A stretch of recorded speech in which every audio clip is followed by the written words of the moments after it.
Alors Charlotte, pendant que la politique en France piétine sur le terrain, la réalité se fait de plus en plus violente. C'est le gouvernement lui-même qui le constate, selon Le Figaro, avec des chiffres du ministère de l'Intérieur. Chaque jour en France sont commis en moyenne 3 meurtres ou assassinats, 600 cambriolages, plus de 330 vols avec armes à feu, près de 700 vols dans les véhicules et plus de 1110 escroqueries par jour.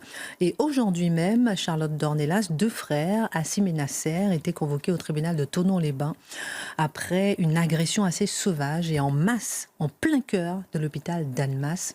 Qu'en est-il concrètement ? Mais ces deux frères étaient convoqués en comparution immédiate aujourd'hui. Ça s'est passé mercredi dernier. Donc la comparution immédiate, vous savez, elle est immédiate dans le temps de la justice, mais ça peut prendre quelques jours. Mais le procès a finalement été renvoyé au 17 février prochain. Pourquoi ? Parce que leur avocate, à eux, donc aux agresseurs présumés, leur avocate a trouvé que les faits qui leur étaient reprochés étaient suffisamment graves pour qu'elle puisse mettre en place une défense préparée de manière sérieuse. Donc c'est vraiment en raison de la gravité des actes qui leur sont reprochés qu'elle a demandé un renvoi qui d'ailleurs a été accepté. Au tribunal, il y avait donc ces deux hommes. Il y avait également 13 soignants, les 13 soignants qui ont été blessés dans cette agression par deux personnes quand même, et 12 d'entre eux, alors là c'est le procureur qui a précisé, qui ont eu des ITT allant de 1 à 6 jours. Et par ailleurs, l'hôpital est fermé jusqu'à nouvel ordre. Il a dit qu'ils examineraient à nouveau aujourd'hui cette fermeture. L'hôpital, c'est 250 lits et une centaine de consultations par jour aux urgences de cet hôpital qui par ailleurs est privé. Et donc il est fermé parce que les soignants ont été tellement choqués par cette agression qu'ils ne pouvaient plus travailler. Donc mercredi soir, je vous le disais, il est 23h à peu près quand un de ces deux hommes est admis aux urgences. Il remplit les fiches administratives et il est sur un brancard. Et son frère réussit à se faufiler à l'intérieur des urgences, le rejoint et s'en prend verbalement et physiquement, immédiatement, à une des infirmières, mécontent après une dizaine de minutes d'attente. Alors, parmi les gens qui nous écoutent, certains sans doute ont déjà été aux urgences ces dernières années. 10 minutes d'attente, normalement, on pète le champagne. En fait. Là, 10 minutes d'attente, c'était déjà trop. Donc, il a attrapé cette infirmière, il l'a poussée, traînée par les cheveux par terre, rejoint par son frère qui était initialement sur le brancard lui-même. Ils ont distribué des coups. Certains médecins ou autres soignants qui étaient à proximité ont tenté de venir les aider. Ils se sont pris des coups et les deux hommes ont pris la fuite. Donc l'agression a été condamnée par la préfecture, l'ARS, par les formules habituelles. Mais les deux se sont indignés que cette agression vienne se rajouter à d'autres. Non seulement en France, on estime à peu près une soixantaine de soignants agressés par jour. Alors certains verbalement, mais d'autres physiquement. Enfin, je dis c'est pas bien d'insulter les soignants, c'est encore moins bien de les frapper, évidemment. Et ils évoquaient notamment à côté, on est à Thonon-les-Bains, hein, on n'est pas dans une banlieue chaude, en l'occurrence. Et là, en l'occurrence, ils expliquaient qu'il y avait deux autres soignants qui avaient été violemment agressés en décembre dans un autre hôpital à proximité et un véhicule du SMUR qui avait été caillassé lors d'une intervention quelques jours plus tôt. Bon, les caillassages de véhicules, que ce soit des ambulances, les pompiers, accompagnés ou non des policiers, certains ne se rendent même plus à certains endroits pour cette raison précise. On connaissait déjà le phénomène et les agressions de soignants, et bien là, c'est le fait qu'il y en ait 13 d'un coup, qui évidemment, et que l'hôpital en soit fermé comme conséquence, qui médiatise la chose et qui qui attire notre attention, on va dire, sur un phénomène qui est désormais quasiment quotidien. Les deux hommes, ils ont 33 et 25 ans, hein, ils n'ont pas 17 ans, ils ont 33 et 25 ans. Ils sont cheminots à Genève, ils ont donc un métier, ils sont économiquement intégrés, parce qu'on nous dit en permanence que c'est ça le problème. Et l'un est père de 3 enfants. Je précise en passant que certains parents donc ne sont pas dépassés. Quand on nous dit qu'il ne faut jamais faire de généralisation, là en l'occurrence il y a des parents qui se laissent dépasser par leur propre violence, mais probablement qui sont surtout des mauvais exemples pour leurs enfants, au moment où il faudra parler de la justice, de la violence des mineurs. Et notons, alors là c'est la petite cerise sur le gâteau de cette histoire, ils ont été interpellés rapidement et assez facilement pour la bonne et simple raison qu'ils se sont présentés eux-mêmes au commissariat, les deux frères, le lendemain, non pas pour venir expliquer ce qu'ils avaient fait, mais pour porter plainte contre l'hôpital. Voilà. Non, c'est important de s'arrêter sur tout ça. Au moment de venir porter plainte contre l'hôpital. Incroyable, incroyable. Alors, Charlotte Dornelas, justement, je parlais de cette note qui a été publiée par Le Figaro du ministre de l'Intérieur avec ces chiffres. Est-ce qu'ils sont, ou en quoi sont-ils préoccupants? On comprend que par les chiffres qui sont, vous savez, c'est le service de statistique qui est en effet rattaché au ministère de l'Intérieur qui tous les ans sort les chiffres. Alors les chiffres, c'est toujours un peu brut et froid, mais on voit que derrière ces chiffres et derrière l'évolution surtout des différentes catégories de violences qui s'expriment dans la situation, on comprend pourquoi il y a un nombre de Français croissant pour qui la sécurité élémentaire, c'est-à-dire celle du quotidien, celle de sortir de chez soi, voire à l'intérieur de chez soi d'ailleurs, de sortir de chez soi, de pouvoir que ses enfants aillent à l'école, dans le bus, dans les transports, absolument partout, ça devienne une préoccupation majeure pour beaucoup de Français. On le voit de sondage en sondage, certains continuent à faire semblant de ne pas comprendre. Eh bien, ce sont les chiffres que vous avez donnés chaque jour en France, c'est quand même assez impressionnant.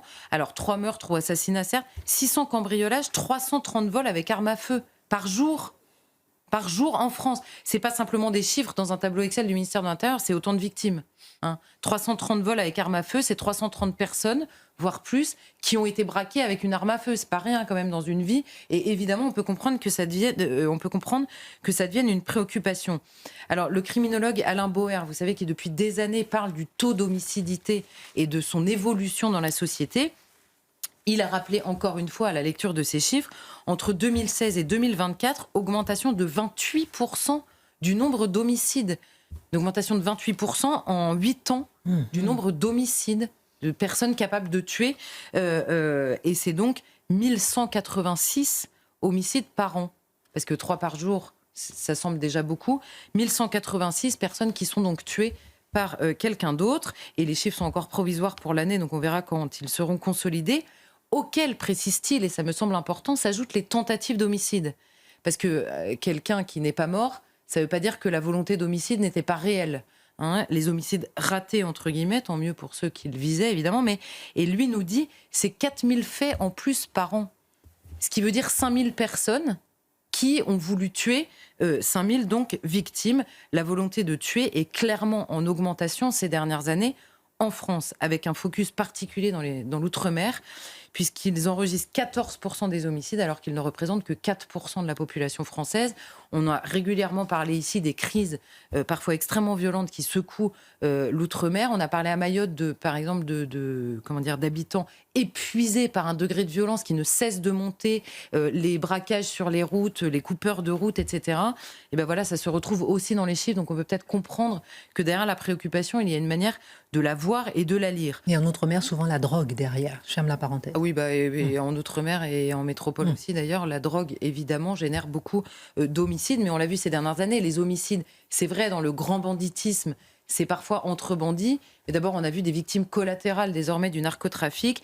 Et puis un gamin de 13 ans qui est recruté et menacé et qui se retrouve au coin d'une rue et qui se prend une balle dans la jambe la première fois et que l'on retrouve brûlé dans le coffre d'une voiture, je pense qu'on peut appeler ça une victime collatérale d'une criminalité qu'on laisse se développer aussi. Ensuite, il y a les coups et les blessures volontaires. Alors cette année, ce sont 337 000 faits. 337 000 faits de coups et blessures volontaires sur personne. Donc, entre 900 et 1000 infractions par jour, avec une donnée assez terrifiante. La violence intrafamiliale fluctue entre 55 et 60% de cette violence. Or, une cellule familiale dans laquelle s'exerce une violence, que ce soit entre conjoints ou sur les enfants, ça génère évidemment des citoyens demain potentiellement beaucoup plus violents que dans une cellule familiale apaisée. Donc c'est évidemment une préoccupation aussi. Explosion des violences sexuelles avec 8% d'augmentation. C'est plus de 330 faits qui sont signalés. Tout ça est signalé aux forces de l'ordre. C'est pas ce qui arrive, c'est ce qui est signalé. 330 faits signalés par jour. Et là, les autorités, que ce soit dans la gendarmerie ou dans la police, disent que c'est pas seulement le mouvement MeToo qui a poussé des gens à venir en parler, c'est qu'ils constatent, même en flagrant délit, une augmentation considérable de ces agressions. Voilà, c'est un fait chiffré d'année en année. Il y a un retour évident de la violence dans notre société. Et si l'augmentation des violences sexuelles est considérée par tous et toutes comme un phénomène de société, il est impossible de ne pas reconnaître la même chose avec les autres violences qui augmentent dans des proportions parfois supérieures. Peut-être 10 secondes pour dire comment est-ce qu'on peut expliquer cela. Qu'en est-il des atteintes aux biens qui peuvent également faire basculer des vies, peut-être pour terminer. Je veux dire un mot sur les atteintes aux biens, simplement parce que la seule chose qui chute, vraiment, ce sont les vols sans violence. 11% de vols sans violence en moins. On se dit, c'est très étonnant quand même, Incroyable. ils pourraient choisir de voler sans violence Incroyable. plutôt que d'augmenter les vols avec violence. Eh bien là, c'est Alain Boer qui donne la clé de lecture. Il dit finalement, il y a une baisse des atteintes aux biens qui est structurelle en effet dans la société, tout simplement parce que les biens sont mieux protégés qu'avant. Les voitures, c'est beaucoup plus difficile de démarrer une voiture. Il y a des alarmes dans toutes les maisons. Vous avez des digicodes à l'entrée de tous les immeubles. Et donc désormais, soit on fait des vols, des cambriolages quand les personnes ne sont pas là, soit on s'attaque aux propriétaires, d'où l'augmentation des vols avec violence. C'est pas spécialement rassurant et ce serait bien que tous les hommes politiques ne se ruent pas sur la baisse des vols sans violence pour nous expliquer que tout est sous contrôle, puisque malheureusement, c'est loin d'être le cas.